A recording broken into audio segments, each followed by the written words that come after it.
Donc, nous allons commencer avec ce thème que j'ai annoncé, mes frères et sœurs.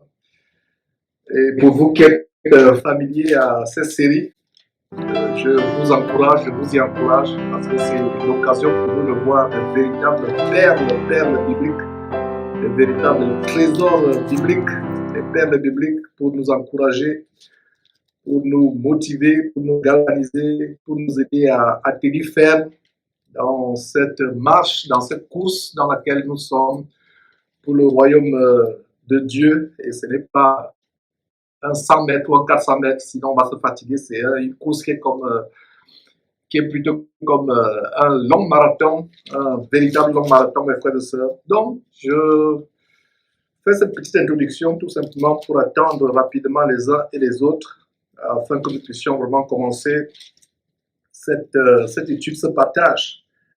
Et c'est toujours une joie, mes frères, de partager ces choses. Et l'actualité courante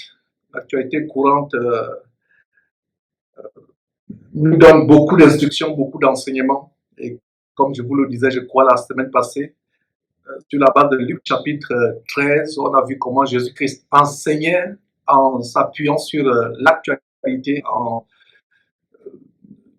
il enseignait en s'appuyant sur l'actualité. On voit comment il a utilisé deux incidents, une histoire qui lui a été relatée. Vous pouvez le lire en Luc chapitre 13 à partir du verset 1. On lui a rappelé un événement qui s'est passé de l'actualité des Galiléens qui avaient été tués par le roi Hérode. Et non seulement ça, il y a eu un autre incident, une tour, la tour de Siloué, qui est tombée sur 18 personnes qui sont mortes. Et on voit donc comment Jésus utilise l'actualité pour amener les disciples à se repentir. Et c'est la même actualité qu'on a aujourd'hui, mes frères et sœurs. Et qu'est-ce qui m'amène à partager cet enseignement aujourd'hui, mes frères et sœurs? Nous avons été tellement éclairés à l'occasion de la mort de ce jeune homme tourmenté qui a eu malheureusement une mauvaise enfance. On vous a montré ces documents, comment il a été délaissé par ses parents, comment il a voulu imiter sa mère qui était une artiste versant dans ce que j'appelle la pornographie, et comment l'enfant a grandi dans cet environnement de débauche sexuelle, voulant imiter sa mère, voulant se frayer un chemin, mes frères et sœurs. Et la musique était devenue pour lui un moyen d'exprimer ses douleurs, ses peines, ses tourments, ses ressentiments. Et malheureusement, voilà le modèle de la jeunesse, y compris la jeunesse chrétienne. Donc, c'est la raison pour laquelle, mes frères, je vais vous amener à partager avec moi ce sujet d'exhortation et d'encouragement qui s'intitule « Es-tu chrétien mondain ou plutôt chrétien biblique ?» Es-tu chrétien mondain ou chrétien biblique? J'ai été tellement choqué quand une sœur avec qui nous prions ici à Houston me racontait qu'au Cameroun, pour qui elle avait beaucoup d'affection, qui était tellement zélé par le passé dans la parole de Dieu, prêchant cette parole, comment ce monsieur est devenu un véritable idolâtre de ce jeune homme DJ Arafat qui est décédé il y a quelques jours. Et il y a eu une véritable frénésie, une véritable euphorie sur les réseaux sociaux, Instagram, WhatsApp, Facebook, de comment des chrétiens même en signe de reconnaissance pour leur idole qui est décédée. Des chrétiens, je parle des chrétiens, ont mis des images de leur page, les photos de profil. Et non seulement des soi-disant chrétiens, on dirait plutôt des crétins, parce que ce ne sont pas des véritables chrétiens. Comme moi-même par le passé, j'étais un chrétien, pensant que j'étais chrétien. J'étais même pasteur à l'époque, il y a des années, mais j'étais qu'un chrétien et non un chrétien. Donc ce n'est pas une insulte adressée à ces gens, parce que si c'était une insulte, ça veut dire que je m'insulte moi-même. Moi-même, j'étais chrétien. Alors, c'est quand même affligeant de voir que même les pasteurs s'y mettent. En fait, ce ne sont pas les véritables pasteurs, c'est des faux pasteurs, des hommes de Satan, qui manifestent une certaine passion, ils sont obsédés, ils sont obnubilés. Ils encensent ce jeune homme qui était un modèle pour les chrétiens. Et la raison pour laquelle je fais ce partage aujourd'hui, c'est parce que le nombre de chrétiens est devenu tellement banal, tellement banalisé, mes frères et sœurs. Et il est question pour nous de restaurer au mot chrétien toute sa valeur, toute sa grandeur. Aujourd'hui, quand on dit chrétien, tout le monde pense qu'il est chrétien. Il y a des standards, mes frères et sœurs, à suivre pour être chrétien. Ce n'est pas n'importe qui est chrétien. Pour être chrétien, il y a des choses à faire. Il faut imiter le Seigneur Jésus-Christ. Il faut passer par le chemin étroit. On a vu il y a quelques jours aussi la voie droite et la voie large. Tout le monde aujourd'hui pense qu'il est chrétien. Tout le monde pense qu'il est chrétien et ça m'afflige. Mes frères et sœurs, le mot chrétien est devenu quelque chose de banal, de vulgaire. Il n'y a même plus le respect pour ce mot chrétien. Alors, dans Jacques chapitre 2, pour voir, mes frères et sœurs, la grandeur du nombre de chrétiens. Jacques chapitre 2, rapidement, mes frères, on va voir la grandeur qui s'attache au nom de chrétien. Ce n'est pas un nom banal. Ce n'est pas un nom banal.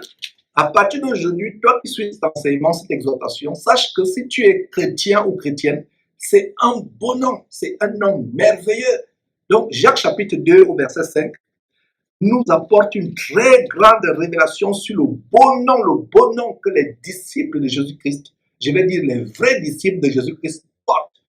C'est un beau nom, c'est un nom merveilleux. Il est question pour nous chrétiens, vous et moi, de faire tout pour que la beauté, la grandeur de ce nom de chrétien que vous et moi nous avons en commun soit restaurée. Tout le monde pense qu'il est chrétien, tout le monde pense qu'il est disciple de Christ. Vous ne pouvez pas être disciple de Jésus-Christ si vous avez un pied en Christ et un pied dans le monde. Bien que nous vivons physiquement dans ce monde, nous devons, par notre attitude, par notre engagement, notre radicalisme, nous devons nous séparer du monde, divorcer d'avec le monde, Alors si quelqu'un continue à aimer le monde, soi-disant chrétien, continue à se vautrer dans les choses du monde, il n'est pas chrétien. Alors, mes frères, le contexte de Jacques chapitre 2, verset 5, c'est le contexte où ces soi-disant leaders religieux faisaient du favoritisme, privilégiaient plutôt les personnes réputées, les personnes nobles. Par exemple, quand un noble entrait dans une assemblée, on lui donnait les premières places, les mêmes choses qui se passent aujourd'hui. L'église du premier siècle a commencé à chavirer, a commencé à prendre des voies de dérive, de contrefaçon, au point où il y avait du favoritisme en fonction de votre statut social, en fonction de votre pouvoir financier, en fonction de votre métier. Il y avait du favoritisme qui s'était intégré dans l'église du premier siècle. Alors Jacques, le disciple du Seigneur Jésus-Christ et le petit frère dans la chair du Seigneur Jésus-Christ en même temps, écrit et dénonce cette discrimination, ce favoritisme qui s'était infiltré dans l'église en fonction du statut des uns et des autres.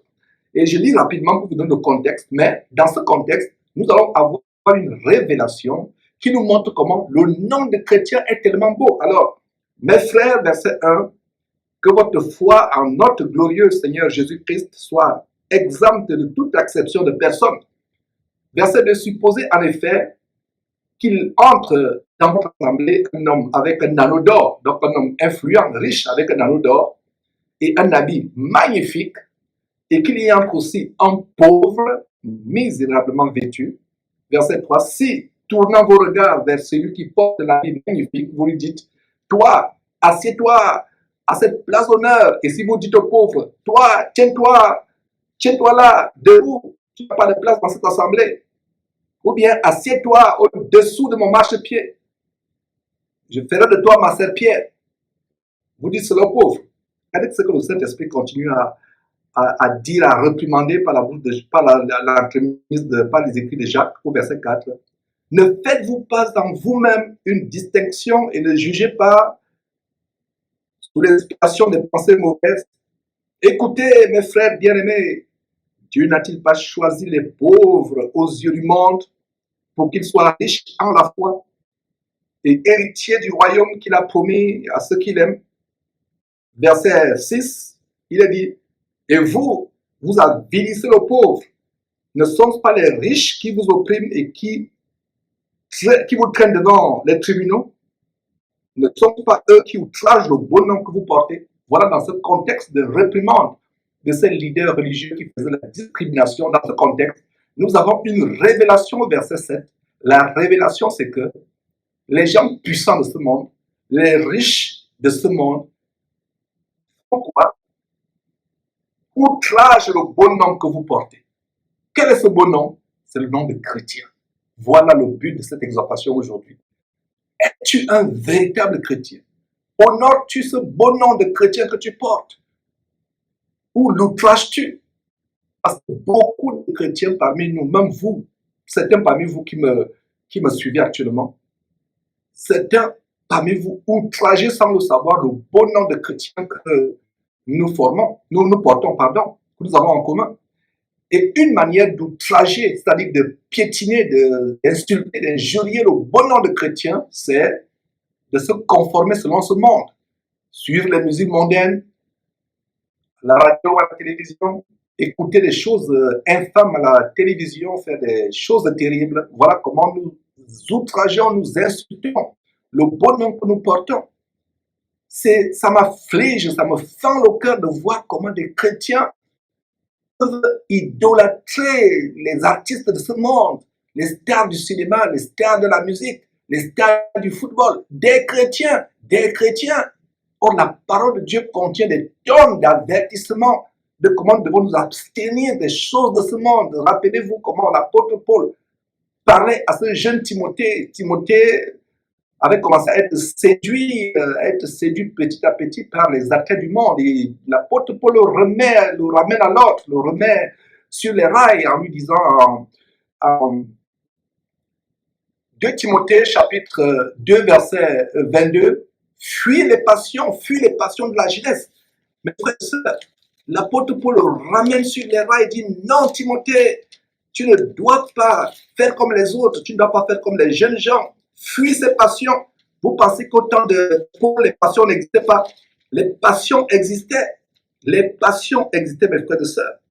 Ce n'est pas parti d'aujourd'hui. Ce n'est pas aujourd'hui que les passions existent.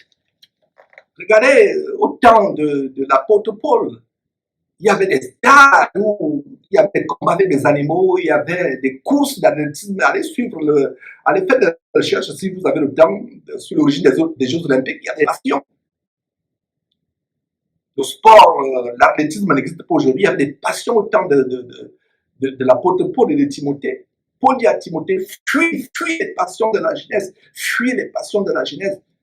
Mon frère, ma soeur, es-tu un chrétien mondain ou une chrétienne mondaine, frivole, voluptueuse, ou es-tu une chrétienne ou un chrétien biblique?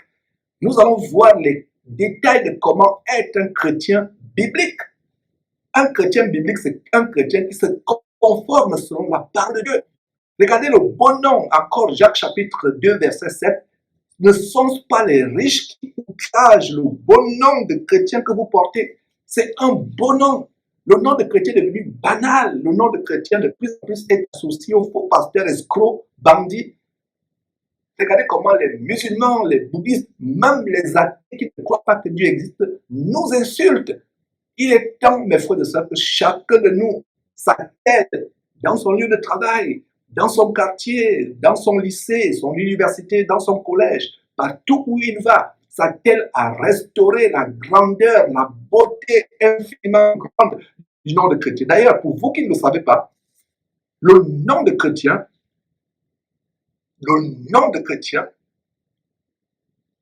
fut mentionné pour la première fois à Antioche. Et comment cela se passait-il? Les vrais chrétiens, les disciples de Jésus-Christ, nous pouvons lire rapidement Actes chapitre 11, versets 25 à 26. À Antioche, quelque chose se passe à Antioche. Actes chapitre 11, verset 25.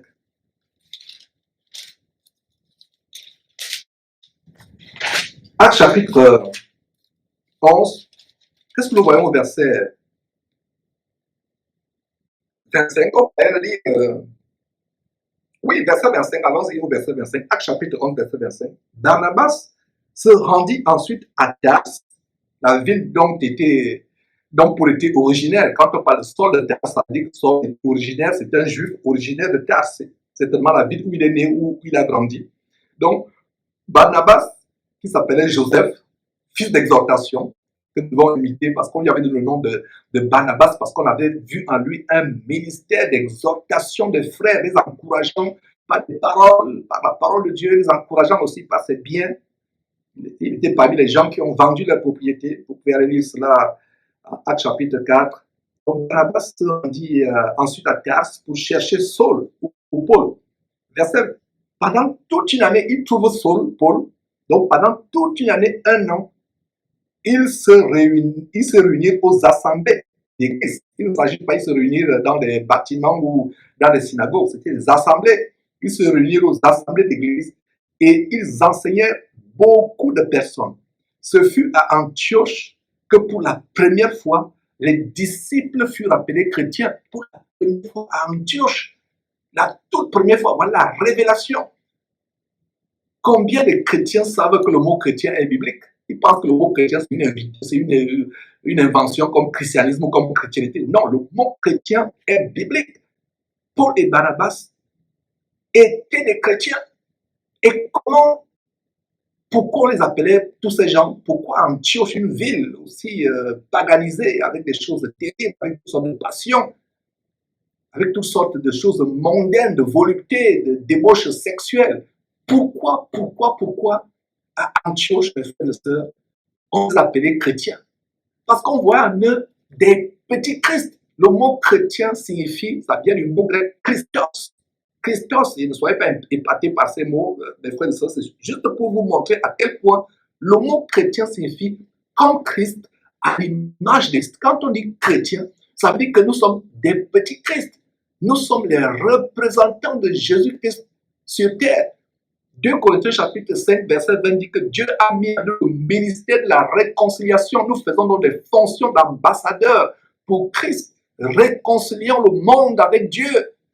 Voilà la tâche que nous avons, mes frères. Nous réconcilions le monde avec Dieu. Nous faisons des fonctions d'ambassadeurs comme si Dieu exhortait le monde par nous, comme si Jésus-Christ continuait à faire ce travail par nous.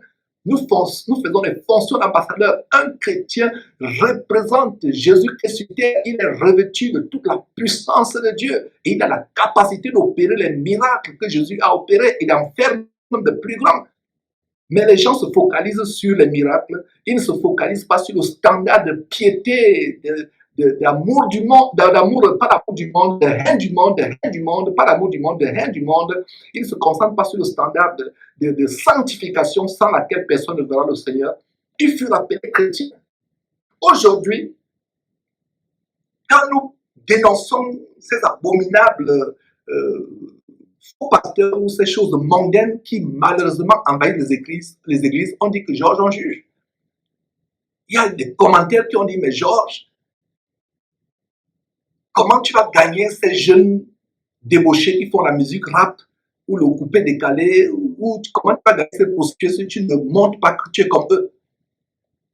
Quelle hérésie!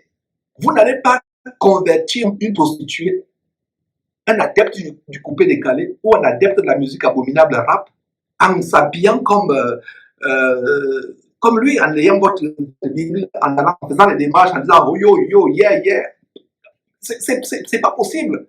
Or, il y a un mouvement venant des États-Unis qui malheureusement est embrassé par les chrétiens à travers le monde. Ce mouvement, c'est le mouvement selon lequel vous allez annoncer Christ aux païens en vous habillant comme eux, en faisant comme eux. C'est comme ça qu'ils seront convertis. Voulez-vous aider Dieu? C'est vous qui convertissez maintenant, ou alors c'est le Saint-Esprit qui convertit. Regardez ces églises où on organise des concerts de coupé décalé, des concerts de musique mondaine pour attirer les jeunes. Si vous attirez les jeunes avec la musique du monde, vous allez avoir des églises remplies de mondains qui ne sont pas convertis.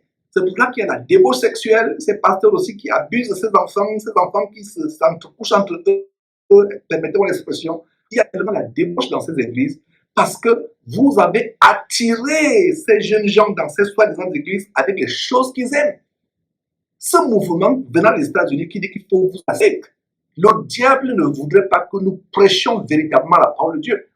Regardez Jean-Baptiste quand il prêche, allez lire Matthieu chapitre 3, quand il commence à prêcher, il dit race de vipères qui vous a appris à fuir la colère à venir. Même Jésus était dur quand il prêchait. La preuve avec en Jean chapitre 6, il a dit que beaucoup de gens ont commencé, même les disciples ont commencé à se séparer de lui, à l'abandonner parce qu'ils ne pouvaient plus supporter la dureté de ses paroles.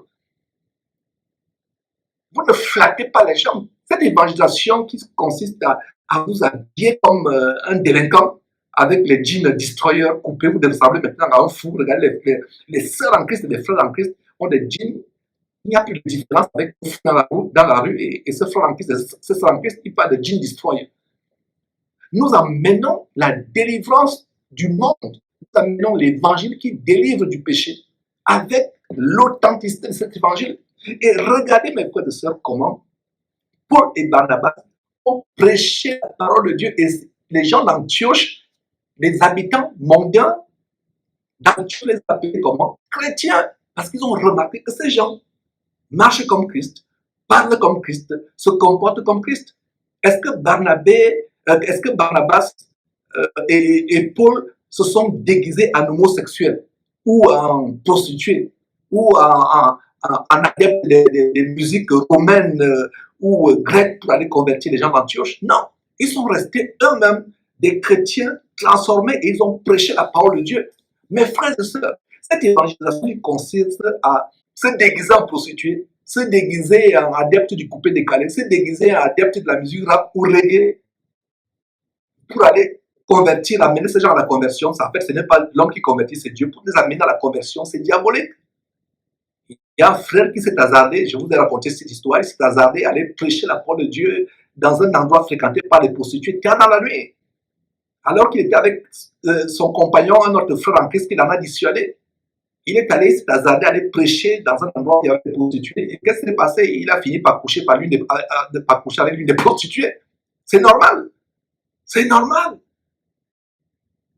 On a ça en Christ dans l'assemblée avec notre petite église de Houston ici. Hier, quand elle parlait de ça, elle était choquée de ce que le site internet de ce frère en Christ qui pourtant prêchait la parole de Dieu par le passé, aujourd'hui, il a fait naufrage par rapport à la foi. Il est devenu un véritable disciple d'Arafat. Il n'est plus chrétien, mais il est devenu arafatien.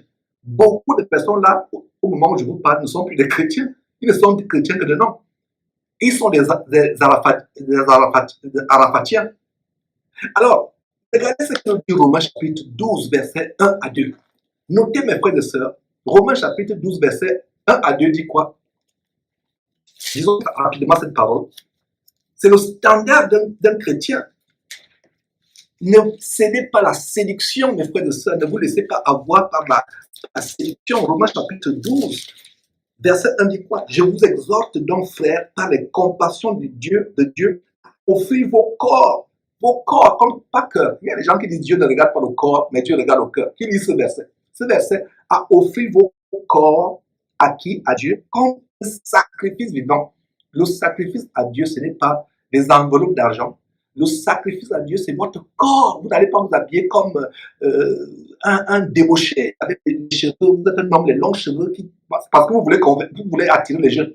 Ce n'est pas par votre comportement de débauché ou votre habillement de débauché que vous allez attirer les jeunes.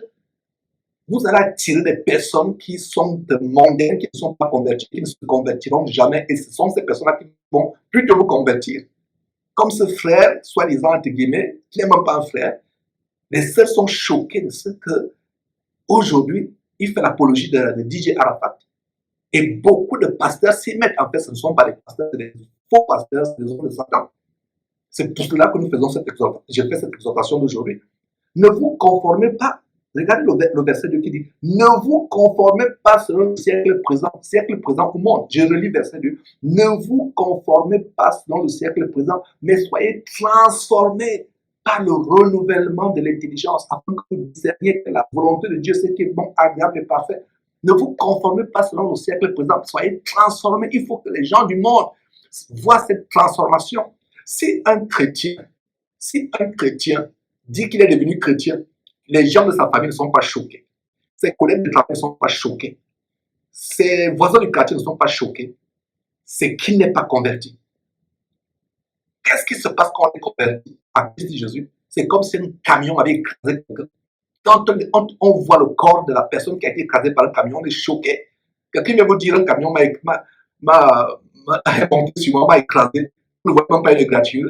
Allez-vous croire, pardon, excusez-moi, allez-vous croire à cette personne qui vous dit que le camion l'a écrasé? C'est la même chose, je ne croirais jamais à quelqu'un qui me dit qu'il est devenu chrétien, continue à s'habiller comme une prostituée, continue à suivre la musique mondaine, continue à fréquenter les boîtes de nuit, continue à fréquenter les boîtes à ivrogne, continue à faire les mauvaises choses. Je ne peux pas croire à cette personne. Quand vous êtes converti à Christ Jésus, vous choquez votre entourage. Les gens sont choqués. Les gens disent, mais qu'est-ce qui lui est arrivé? Qu'est-ce qui lui est arrivé? Donc, nous ne nous conformons pas selon le siècle présent. Regardez ce que dit Pierre. Mes frères et sœurs, lisons Pierre. Rapidement, prenez ces versets. L'apôtre Paul, un vrai disciple de Jésus-Christ, à qui l'apôtre Pierre, pardon, un vrai disciple de Jésus-Christ, à qui Pierre a dit, Jésus a dit, tu es Pierre, Pierre, tu es Pierre, et sur cette pierre, moi, Jésus-Christ, sur cette pierre, la pierre que moi, Jésus-Christ, je suis, je bâtirai mon église. Et donc, regardez ce que Pierre dit plus tard. 1 Pierre chapitre 2, verset 11 à 12. Verset 11 dit quoi? Bien-aimés, je vous exhorte comme étrangers et voyageurs sur la terre. Nous sommes étrangers. Nous ne sommes pas dans ce monde. Nous sommes étrangers. Je vous exhorte comme étrangers et voyageurs sur la terre à vous abstenir des convoitises charnelles qui font la guerre à l'âme. 1 Pierre chapitre 2, verset 11. Il y a une guerre féroce, mes frères et sœurs, qui est lancée contre notre âme. La guerre, la chair, les passions de la vie, les passions de la jeunesse. Regardez la guerre qu'on nous a fait depuis des jours sur les réseaux sociaux, Facebook, YouTube, mes frères et sœurs. C'est des chrétiens qui supportent cet homme, malheureusement, qui est entré en enfer sans s'en rendre compte. Fauché par sa passion de jeunesse, à savoir la moto, qui a contribué pendant des années à pervertir, à amener la jeunesse mondiale et en l'occurrence africaine à la débauche sexuelle. Regardez les clips. C'est un clip de ce monsieur, je vous assure que si dans une maison chrétienne, un clip de DJ Arafat passe, quelle abomination. Cette famille chrétienne doit pleurer. Pour les besoins de recherche de ces émissions sur DJ Arafat, je suis tombé sur les clips, j'ai dit, oh Seigneur, donc c'est ce que les chrétiens voient. Plusieurs femmes sur le lit, des petits garçons qui simulent, un petit garçon de 5 ans qui simule l'accouplement avec une maman. Dans ce genre d'abomination, etc. Quelle bestialité. Et c'est des chrétiens. C'est des chrétiens. Donc, bien aimé, je vous exhorte comme étrangers et voyageurs sur terre, de vous abstenir des convoitises charnelles, la chair, les convoitises qui font la guerre à l'âme. Votre âme est précieuse. C'est pour cela que Dieu a envoyé son Fils, Jésus-Christ, mourir sur la croix. L'âme est précieuse. L'âme étant précieuse, la chair va faire la guerre à votre âme. C'est de cela que Pierre est en train de parler. Et si vous n'êtes pas fort, vous allez vaincu, vous allez perdre cette guerre. C'est pour cela que nous faisons ces exhortations pour que vous soyez victorieux dans cette guerre féroce que votre chair, que les convoitises charnelles lancent contre votre âme. Verset 12. Ayez, toujours dans 1 Pierre chapitre 2, verset 12, ayez au milieu des païens une bonne conduite. Ce verset dit quoi? Ayez au milieu des prostituées, des adeptes du coupé, des canets ou du rap, une conduite similaire. Maquillez-vous, déguisez-vous pour les attirer. Un disciple de Jésus-Christ ne prêche pas avec les appâts. Les appâts sont pour les pécheurs. Si vous voulez les appâts, transformez-vous en pécheurs. Nous ne péchons pas les hommes pour les amener à Christ comme un pécheur le fait. Nous n'utilisons pas les appâts. Les gens vont voir en vous un changement. Ils voient en vous, ils voient, non, ce monsieur que j'ai connu, ce Georges que j'ai connu, cet impudique, ce fornicateur, ce gars qui fréquentait les prostituées, c'est lui qui me prêche aujourd'hui la parole de Dieu. Qu'est-ce qui lui est arrivé? Qu'est-ce qui s'est passé dans sa vie? Voilà comment les gens sont choqués et les gens peuvent être touchés. Le verset dit, ayant au milieu des païens une bonne conduite, afin que là où ils vous calomnient, comme si vous étiez des malfaiteurs, ils remarquent vos bonnes œuvres et glorifient Dieu au jour où il est visiteur. Il n'est pas dit vous vous déguisez comme eux, vous les ressemblez. Vous les ressemblez. Et lisez rapidement Jean chapitre, Jean chapitre, Jean chapitre 15, verset 19, qui nous dit quoi?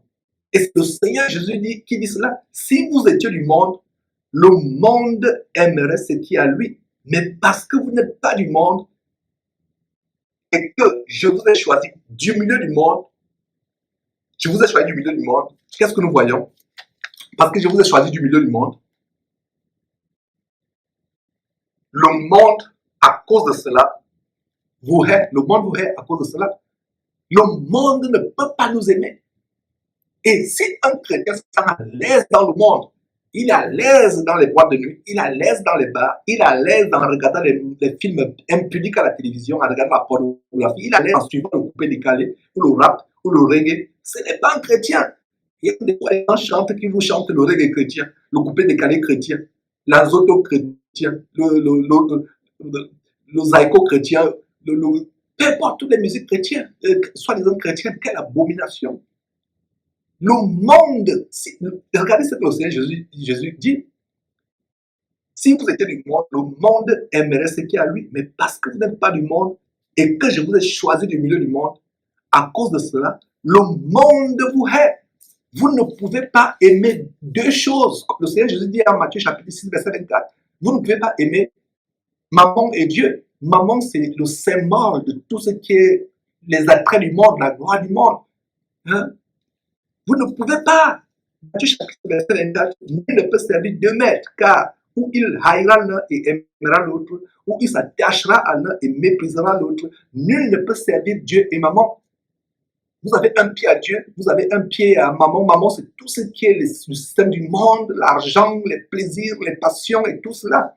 Dans 1 Jean chapitre 2, verset 16 à 15 à 16, 1 Jean, 1er Jean chapitre 2, verset 15 à 16, n'aimez point le monde, ni les choses qui sont dans le monde. Si quelqu'un aime le monde, l'amour de Dieu n'est pas en lui, mon frère, ma soeur, ne te manque pas toi-même. Si tu aimes le monde, tu es un chrétien mondain, tu n'es pas un chrétien sur la parole de Dieu. Jean chapitre 4, verset 4, adultère, adultère. Si c'est Georges qui avait dit adultère, on disait dire, Georges, tu insultes. Regardez comment Jacques appelle une catégorie de chrétiens, il dit, chrétien adultère. Chrétien adultère, Jacques chapitre 4, le frère de Jésus-Christ appelle une catégorie de chrétiens, chrétiens adultères. Ne savez-vous pas que l'amour du monde est inimitié contre Dieu? Celui qui veut se rendre ami du monde, des musiques mondaines, des choses mondaines, la manière de s'habiller mondaine, vous devenez automatiquement ennemi de Dieu. Allez bien lire Jacques chapitre 4, verset 4. Mes frères et sœurs, terminons rapidement par 1er Jean chapitre 4, verset 5. 1er Jean, notez ces versets, mes frères et sœurs. 1er Jean chapitre 4, verset 5 à 6. Eux, ils sont du monde. C'est pourquoi ils parlent d'après le monde les écoute.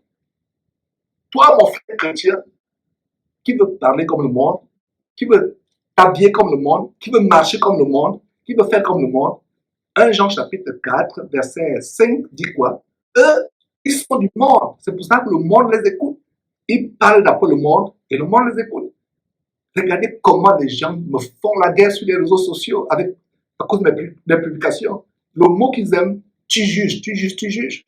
Voilà la parole de Dieu. Si je juge, donc Dieu les juge alors. Parce que c'est la parole de Dieu que je viens de donner. Donc ils sont du monde. Le monde ne peut pas les aimer, mes frères et sœurs.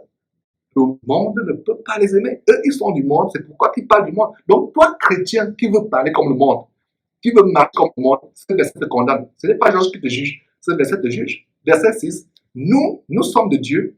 Celui qui connaît Dieu nous écoute. Celui qui n'est pas de Dieu ne nous écoute pas. C'est par là que nous connaissons l'esprit de la vérité et l'esprit de l'erreur. Voilà par où je conclue. Quelqu'un qui est de Dieu va m'écouter. Si un chrétien s'offusque quand j'enseigne ces choses, c'est la preuve qu'il n'est pas de Dieu. Et c'est là où nous connaissons quel esprit l'anime. Est-ce l'esprit de Satan, l'esprit de l'erreur? Est-ce l'esprit de Dieu, l'esprit de la vérité? Donc, si tu continues, mon frère, à t'habiller comme le monde, à écouter les musiques mondaines, à parler comme le monde, à vouloir te gesticuler comme le monde, c'est la preuve que tu n'as pas l'Esprit de Dieu, c'est la preuve que Dieu ne te connaît pas, c'est la preuve que tu es conduit par un autre esprit, l'esprit de l'Antéchrist, l'esprit de l'erreur, l'esprit de Satan. Et tout ça sera supprimé. Le jour où Jésus te dira, je ne t'ai jamais connu, retire-toi de moi. Il va ordonner à ses anges de te jeter en enfer. J'espère que cette exhortation vous a regardé, vous a boosté, vous a consolé avec toutes les abominations qu'on voit sur les réseaux sociaux, des chrétiens qui ne sont pas chrétiens, mais qui passent pour des chrétiens. Mais quand vous voyez leurs œuvres, vous voyez les choses qu'ils supportent, vous comprenez qu'il y a, c'est notre esprit. Mais fois de ça, c'est un plaisir de partager ces choses. Les adieux, nous reviendrons demain avec un autre sujet, selon que Dieu m'en inspirera, vous connaîtrez la vérité. La vérité vous affranchira. Bye bye.